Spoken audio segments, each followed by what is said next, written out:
Hello and welcome to this first lecture of this new lecture in this new section on developing value proposition in this course on marketing strategy excellence. So in this section, what we're going to do is help you understand in depth how to develop a value proposition, which is the second most important part of a marketing strategy.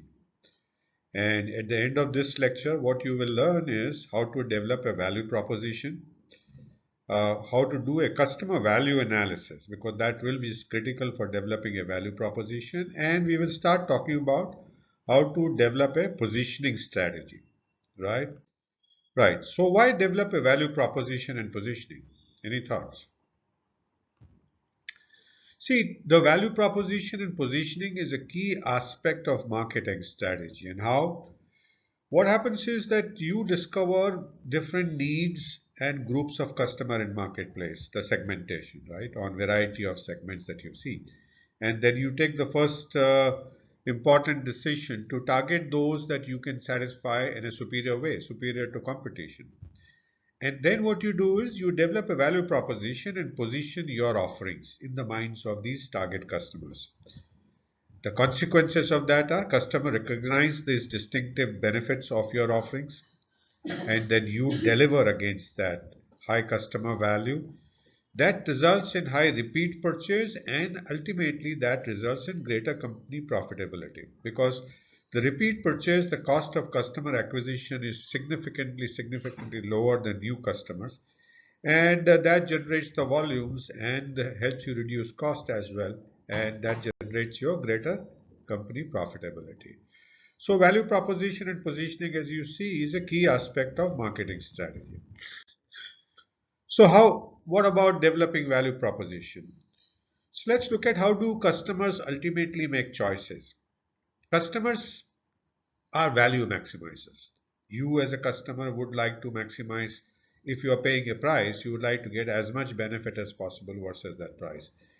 And within the limits of the searching cost and limited knowledge and mobility, that's what you would like to do. And in doing that, you would choose an offer that you believe will deliver highest value and then act on it, right? Now, whether the offer lives up to expectation affects the customer satisfaction. If your offer is does not live up to expectation in one case, then the customers will be dissatisfied and then will not come back to you and even spread a negative word about you.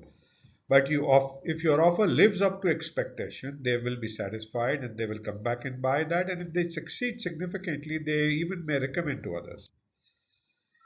So, depending on the needs of the customer, an offering can create value across three domains, three areas, three ways you can create the value. One is a functional value. It is related to the product's offering, the offering's performance that you have, the benefits and the costs related to that. And it is created by your product or services performance, its reliability, how long does it last, its compatibility with what the customer is using, how easy is it to use, how customized it is to customers' need, the form, the style, and the packaging. And that varies. These are the parameters or the aspects of what creates value varied in the industry. Often the first consideration in utilitarian offering like officing and industrial equipments, the functional benefits are the most important. The psychological benefits are associated with your offerings, psychological benefits and costs, what makes sense to them as an individual to them. It extends beyond the functional benefits to create emotional benefits, and it is of primary importance in categories where customers seek emotional, self expressive benefits like industries like fashion and luxury goods. Even skincare and personal care products are in that category. The last way to create a value is the monetary benefit, in which your offerings provide financial benefits, and there are costs obviously which are financial, and these are created by price, fees, discounts and rebates, usage risk and disposal costs, bonuses, cashback offers, cash prices, financial rewards, and low interest financing. And where is it important is in undifferentiated offerings in commoditized categories. So wherever your categories are commoditized and you don't have much functional or psychological benefits, and the products are undifferentiated, that's where you would offer the monetary benefits to create some value. Let's talk about how do you create the develop a value proposition. The customer value is the difference between, as we had seen earlier, the customer value across all the three dimensions, the monetary, the functional, and emotional, is the difference between all the benefits and costs of your offering versus the alternatives to a target customer. So benefits minus cost of your offering versus the alternatives to the target customer.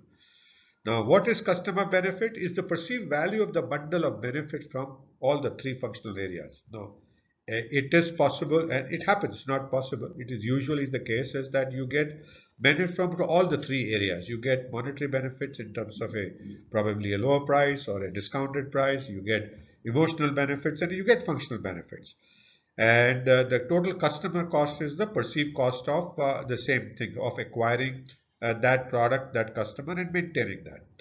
The value proposition that we saw earlier also is based on the difference between the total cost and total benefit of the different offerings. So you offer different total benefits, and there's a total cost of acquisition and maintenance, and that difference is the value proposition. This whole bundle of benefits that you promise as a company is more than the core positioning. So there is a central thing, but you offer a lot of other things that results in the benefits, and that's where the difference between the positioning and the value proposition comes. So value proposition is a sum total of all benefits, where positioning is about few differentiating points that you talk. So thus the customer value proposition is a promise about the total experience, all the benefits minus the cost, all kinds of benefits minus all kinds of costs that the customer will incur. And what you need to do to find these is to do a customer value analysis to find your strengths and weaknesses versus the competitors. So the question is, how do you do the customer value analysis?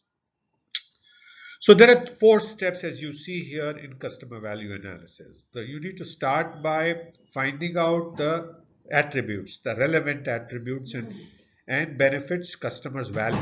So what do customers value is the question. What is important to them? And that becomes your relevant attributes and benefits. And then you find the relative importance. You find out which is the most important to which is the least important.